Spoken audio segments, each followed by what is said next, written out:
দুনিয়াতে যে ব্যক্তি শয়তান মানুষ শয়তান, তার সাথে জিন শয়তানের যোগাযোগ থাকে। বিশ্বাস করেন না? দুনিয়াতে যে ব্যক্তি মানুষ শয়তান, তার সাথে জিন শয়তানের যোগাযোগ থাকে। একটা হাদিসে এমনও পড়েছিলাম আমরা স্টুডেন্ট লাইফে, আল্লাহ রাব্বুল আলামিন যখন কোন আদেশ নাজিল করেন তখন ফেরেশতারা সেটা নিয়ে ডিসকাস করতে থাকেন আসমানে, এবং জিন জাতি প্রথম আসমানের কিনারা পর্যন্ত পৌঁছে যায় এবং সেখানে গিয়ে কানে শ্রবণ করার চেষ্টা করে কি নিয়ে আলোচনা করা হচ্ছে। যদি কোনো একটা সংবাদ তাদের কান পর্যন্ত চলে আসে, তাদেরকে বিতাড়িত করার জন্য আল্লাহ রাব্বুল আলামিন উল্কাপিণ্ড ছোড়েন। ওখানকার ফেরেশতারা আছেন, তারা অগ্নিশিখা নির্বাপন করেন। সূরা সফফাতের প্রথম দিকে পড়ে দেখবেন। এই জিন দুনিয়াতে যে কবিরাজ বা তান্ত্রিক বা জাদুকরের আন্ডারে আছে, সে এসে তাকে জানিয়ে দেয় এই হতে যাচ্ছে। তখন সেই তান্ত্রিক এই সত্যটার সাথে আরো 100টা মিথ্যা জড়িয়ে জনগণকে বিভ্রান্ত করে। তখন তার কথা ফলে যায়, মানুষ মনে করে যে তান্ত্রিক অনেক বড় কিছু হয়ে গেছে। তো এগুলো সবই ফিতনা। যাই হোক, এই জিনের ব্যাখ্যা কিন্তু আমরা করতে পারছি না বিজ্ঞান দিয়ে। নবী করিম সাল্লাল্লাহু আলাইহি ওয়াসাল্লাম বলেছেন, এক শ্রেণীর স্পেশাল ফেরেশতা আছেন যারা দরুদগুলোকে সংরক্ষণ করেন। আমরা যে কথাগুলো বলছি রেকর্ড হয়ে যাচ্ছে না? আজকে থেকে 100 বছর 200 বছর আগে মানুষ এটা কল্পনা করতে পারত? আমরা এখন যেখানেই মুভ করছি, সিসি ক্যামেরা, ভিডিও, এটা সেটা, স্যাটেলাইট, এগুলো আছে না? আজকে থেকে 300 বছর আগে মানুষ এগুলো বিশ্বাস করতে পারত? আজকে থেকে 1000 বছর আগের কোনো মানুষকে বলেন স্যাটেলাইট দিয়ে পুরো বিশ্ব নিয়ন্ত্রণ করা যায়, সে বলবে যে পাগল। তার মাথায় ঢুকবেই না স্যাটেলাইট কি জিনিস। ঠিক একইভাবে আল্লাহ পাকের জ্ঞান হচ্ছে লক্ষ কোটি কোটি বছর আগের, চির নতুন, চির প্রাচীন, চির আধুনিক। এই জ্ঞানের ঊর্ধ্বে কারো জ্ঞান নয়।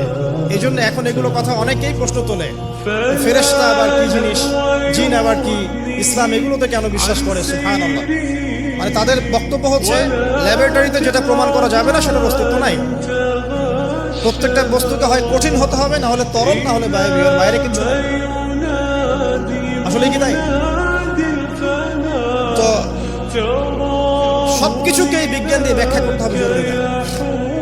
এর ঊর্ধ্বে অনেক কিছু আছে। এর জ্ঞান, এর শেষ সীমা থেকে আল্লাহ পাকের জ্ঞান শুরু হয়।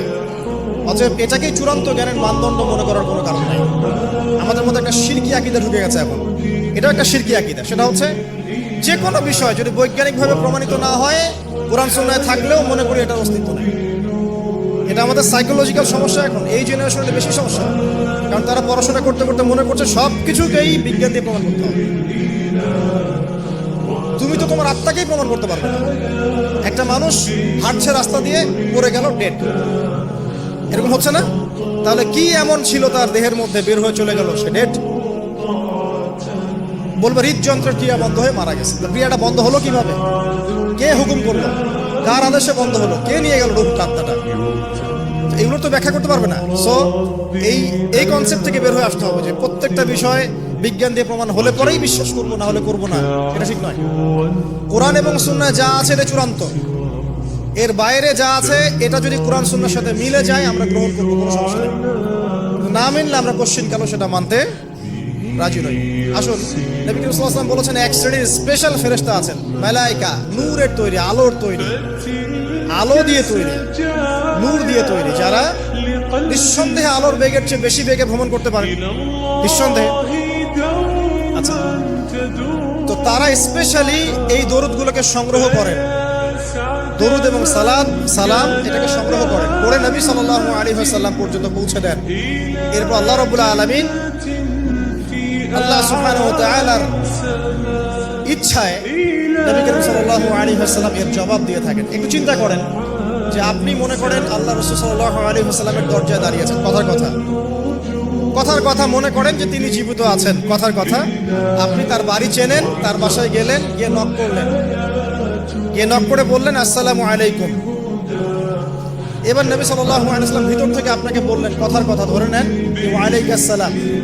এর অর্থ কি? ওয়া আলাইকুম আসসালাম অর্থ কি? আপনার উপরেও শান্তি বর্ষিত হোক। আচ্ছা, আবার মনে করেন আপনি বাসার ভিতরে আছেন, আপনার বাসায় নবীজি এসেছেন সাল্লাল্লাহু আলাইহি ওয়াসাল্লাম, কথার কথা। এবার তিনি আপনার দরজায় নক করছেন, নক করে বলছেন আসসালামু আলাইকুম, তোমার উপর শান্তি বর্ষিত হোক। তো নবী সাল্লাল্লাহু আলাইহি ওয়াসাল্লামের এই যে দোয়া, তোমার উপরে শান্তি বর্ষিত হোক, এটা যে যত বেশি পাবে তার জীবনটা তত সুন্দর হবে না? অতএব যে ব্যক্তি যত বেশি দরুদ পাঠ করবে, যত বেশি সালাত প্রদান করবে নবী সাল্লাল্লাহু আলাইহি ওয়াসাল্লামকে, ইনশাআল্লাহ তাআলা সে সচ্ছল হবে, টেনশন ফ্রি থাকবে, সুখে শান্তিতে পৃথিবীতে বসবাস করবে ইনশাআল্লাহ। আর সুখ বলতে আমি শুধুমাত্র চাকচিক্য বোঝাচ্ছি না, বাড়ি গাড়ি স্ট্যাটাস বোঝাচ্ছি না। সুখী হওয়ার জন্য টাকা যথেষ্ট না। অনেক সময় দেখবেন কোটিপতি মানুষ সুখী নয়, একজন ভ্যান চালক সুখী। সুখ টাকা দিয়ে কেনা যায়? সুখ বলতে মনের সুখকে বোঝানো হচ্ছে। আল্লাহ পাক আমাদেরকে বোঝার তৌফিক দান করুন।